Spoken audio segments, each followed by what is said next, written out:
కోరుచున్నాం.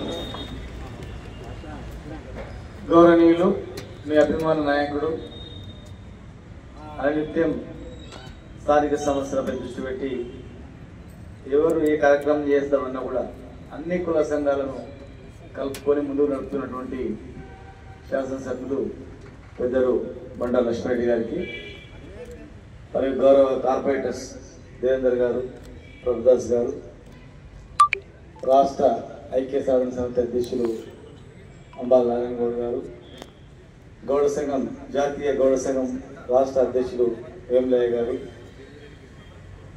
ఎంపీపీ గౌడ సంఘం యువత అధ్యక్షులు రాజగౌడ్ గారు, శేఖర్ గౌడ్ గారు, మరి యువకుడు సర్వయ్య పాపాని విగ్రహాలు ఎక్కడ పెట్టినా మరి అన్ని తానే కార్యక్రమం నడుస్తున్నటువంటి శ్రవణ్ కుమార్ గౌడ్ గారు, అంజయ్య గారు, ఇంకా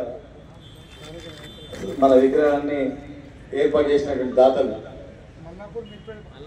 మల్లాపూర్ యువజన సంఘం, మల్లాపూర్ ఉప్పల్ గీతా పరిశ్రమ సహకార సంఘం అందరికీ పెద్దలకు, మరి అదేవిధంగా రాష్ట్ర అమాలి సంఘం అధ్యక్షులు సివిల్ సప్లై శ్రీనివాస్ యాదవ్ గారు, మీరు చాలా మంది పెద్దలు వచ్చి అందరూ క్షమించారు, పాత్ర చేస్తారు, అందరి పేరు పేరు నమస్కారం. ఈ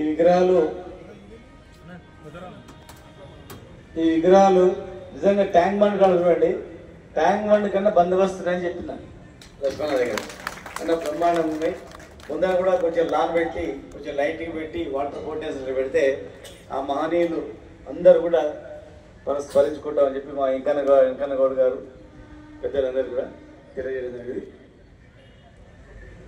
కొత్త రవి గౌడ్ గారు అందరికి పోతే చాలా మందికి ఈ సర్వయ్య పాపర విగ్రహం చూడగానే ఇది గౌన్లో అయినా ఈ గౌన్లోకి వేసినట్టు అనుకుంటున్నారు, కానీ తప్పదు. ఆయన గౌన్ల కన్నా ఎక్కువ ఎవరు చేసిందంటే రైతులకు చేసింది, చెరువులు నిర్మించింది, గొలుసు కట్టు చెరువులు నిర్మించింది. ఆ రోజు నిజాం ప్రభుత్వంలో దౌర్జన్యాలు ఉండేవి, డిస్టర్బ్ చేయకుండా బాబాయ్ కొన్ని నిమిషాలు డిస్టర్బ్ చేయకుండా గొర్రెల దగ్గర పోయి గొర్రెలు వేసుకొని పోయేది, అంతా లారీ నింపుకొని పోయేది, పంటలు పండితే లారీ నింపుకొని పోయేది, చేపలు పడితే ఫ్రీగా చేపలు ఇవ్వాలి, కళ్ళు ఫ్రీగా ఇవ్వాలి, పన్ను కట్టాలి, దౌర్జన్యాలు ఉండేవి. యువత అధ్యక్షుడు భరత్ గౌడ్ పైకి